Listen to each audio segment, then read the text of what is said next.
رسول اللہ صلی اللہ علیہ وآلہ وسلم نے فرمایا، تم لوگ کوے سے 3 باتیں سیکھو،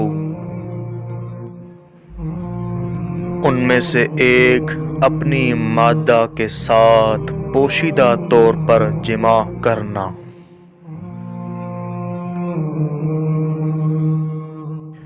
دوسری بات صبح سویرے روزی کی تلاش میں نکلنا، اور تیسری بات جو تم لوگ کوے سے سیکھو